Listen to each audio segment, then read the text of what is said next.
Hi అండి, welcome back to our channel Sanas కుకాలజీ. ఈరోజు మన రెసిపీ వచ్చేసి కరకరలాడుతూ ఎంతో టేస్టీగా ఉండే బ్రెడ్ పకోడా రెసిపీ అండి.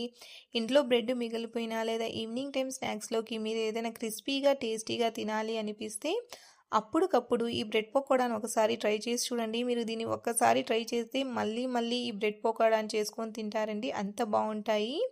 పదండి ఇప్పుడు ఈ ఇన్స్టెంట్ బ్రెడ్ పకోడాలని ఎలా ప్రిపేర్ చేయాలో ఈ వీడియోలో అయితే చూసేద్దాము. ముందుగా నేనైతే ఒక 5 వరకు అయితే బ్రెడ్ స్లైసెస్ని తీసుకున్నానండి. మీరు ఎక్కువ క్వాంటిటీలో చేసుకోవాలనుకుంటే మీరు ఎక్కువ బ్రెడ్ స్లైసెస్ని తీసుకోవచ్చు. ఇప్పుడు ఒక బౌల్లోకి వాటర్ని వేసుకుందామండి. ఇప్పుడు మనం ఈ బ్రెడ్ స్లైసెస్ని ఈ విధంగా వాటర్లో డిప్ చేసుకోవాలండి. చూడండి, ఈ విధంగా బాగా డిప్ చేసుకున్నాక ఇప్పుడు మనం వీటిని ఈ విధంగా బాగా పిండుకోవాలండి. వాటర్ అంతా బాగా వెళ్ళిపోవాలండి. బాగా ఈ విధంగా స్క్విజ్ చేసుకోండి. అన్ని బ్రెడ్ స్లైసెస్ని కూడా ఇదే విధంగా వాటర్లో ముంచుకొని బాగా వాటర్ అనేది పిండేయాలండి. అసలు వాటర్ అనేది ఉండకుండా చూసుకోండి. అన్ని బ్రెడ్ స్లైసెస్ని కూడా చూడండి సేమ్ ప్రాసెస్లో ఈ విధంగా వాటర్లో పిండుకొని తీసుకున్నాక దీన్ని మనం ఈ విధంగా మెత్తగా మ్యాష్ చేసుకోవాలండి. ఈజీగా మ్యాష్ అయిపోతాయండి. ఈ విధంగా మ్యాష్ చేసుకున్నాక ఇప్పుడు ఒక 2 ఉల్లిపాయలని తీసుకొని ఈ విధంగా సన్నగా పొడవుగా అయితే మనం కట్ చేసుకోవాలి. ఇప్పుడు వీటిని కూడా కొద్దిగా ఈ విధంగా నలుపుకుందామండి. ఈ విధంగా నలుపుకోవడం వల్ల చూడండి పొరలన్నీ విడిపోతాయండి. ఈ విధంగా విడిపోవాలన్నమాట. ఇప్పుడు ఈ ఉల్లిపాయ ముక్కల్ని అయితే మనం బౌల్లోకి వేసేసుకుందామండి.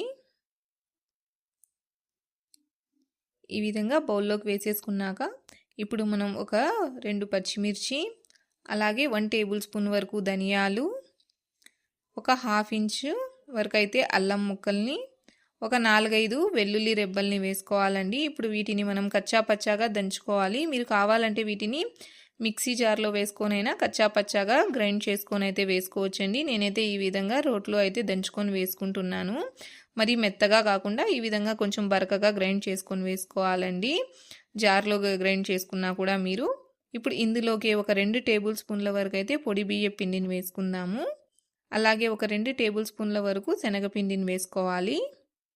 ఇప్పుడు ఇందులోకి రుచికి సరిపడా ఉప్పు, ఒక 1/2 టేబుల్ స్పూన్ వరకు కారం, సన్నగా తరిగిన కొంచెం కొత్తిమీరని వేసుకొని ఇప్పుడు వీటన్నిటిని మనం బాగా కలుపుకుందామండి. దీంట్లో అయితే మనం నీళ్ళు ఏమీ వేయాల్సిన పని లేదండి. ఎందుకంటే మనం ఆల్రెడీ బ్రెడ్ అనేది నీటిలో తడిపి వేసుకున్నాం కాబట్టి బ్రెడ్లో చెమ్మ అనేది ఉంటుంది. అలాగే ఉల్లిపాయ ముక్కల్లో కూడా చెమ్మ అనేది ఉంటుంది కాబట్టి కొంచెం ఈ విధంగా ప్రెస్ చేసుకుంటూ కలుపుకుంటే సరిపోతుంది. చూడండి, ఈ విధంగా బాగా కలుపుకోవాలి. పిండి కన్సిస్టెన్సీ చూడండి ఈ విధంగా ఉండాలండి. మనం పకోడాలకి ఎలా కలుపుకుంటామో అదే విధంగా కలుపుకోవాలి. పిండి అనేది ఈ కన్సిస్టెన్సీలో ఉంటేనే మన పకోడాలు అనేవి క్రిస్పీగా ఉంటాయి. ఇప్పుడు స్టవ్ మీద కడాయి పెట్టుకొని డీప్ ఫ్రైకి సరిపడా ఆయిల్ వేసుకొని ఆయిల్ బాగా వేడయ్యాక ఇప్పుడు మనం ఈ విధంగా పకోడాల్లాగా వేసుకోవాలండి. ఆయిల్కి సరిపడా పకోడాలను వేసుకోండి. అలాగే వేసిన వెంటనే వీటిని కదపకూడదండి. మనం ఒక 2 నిమిషాల పాటు ఇలానే వదిలేయాలండి.